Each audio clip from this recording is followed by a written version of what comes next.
Russian President Vladimir Putin says he's ready for talks with the U.S. and is repeating some of President Trump's own statements about the war in Ukraine. In an interview on Russian state television, Putin said he agreed the war could have been avoided if President Trump was in the White House. He also said he's ready to discuss nuclear arms control and economic issues with the U.S. The Russian military launched its full-scale invasion of Ukraine almost 3 years ago. Putin's remarks come 2 days after President Trump posted on Truth Social about ending the war, saying in part, quote, "If we don't make a deal, and soon, I have no other choice but to put high levels of taxes, tariffs, and sanctions on anything being sold by Russia to the United States."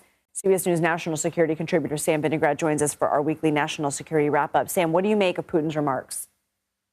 I think this is manipulation by Putin at its best.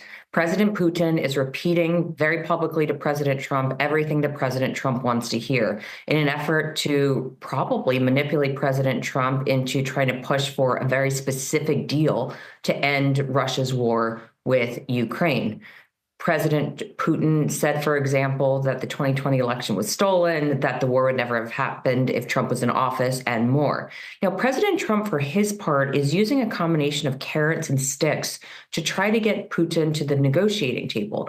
Remember, Trump at one point said he would end this war within 1 day if in power. Well, he's now changed his tune a bit and has given his special envoy for Ukraine, General Keith Kellogg, 100 days to negotiate an end to this war. Trump has threatened taxes and tariffs and other sanctions against Putin, while also indicating that he'd like to speak with him.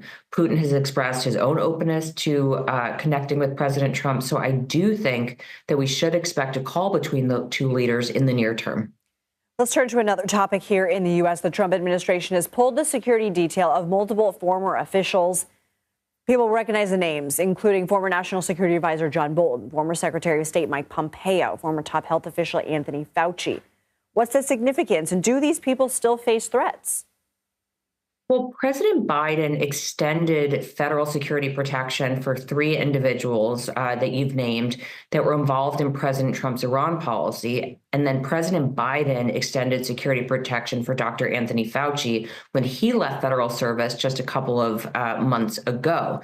This was based, Lindsay, and I was involved in a lot of these discussions.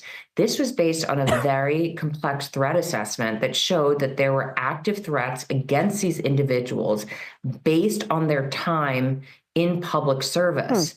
And they warranted security protection because those threats were very real. There is, to our knowledge, no analysis that these threats have diminished since President Trump came into office. Instead, arguably, the threats against these individuals have increased over the past couple of weeks with the past couple of days with the inauguration of President Trump, increased vitriol against Dr. Fauci for his role in COVID-19, as well as President Trump's likely policy towards Iran over the coming months. This does look like retribution rather than a threat-based assessment of what's needed to keep these individuals safe from threats from Iran, and in Dr. Fauci's case, threats from likely anti-government violent extremists.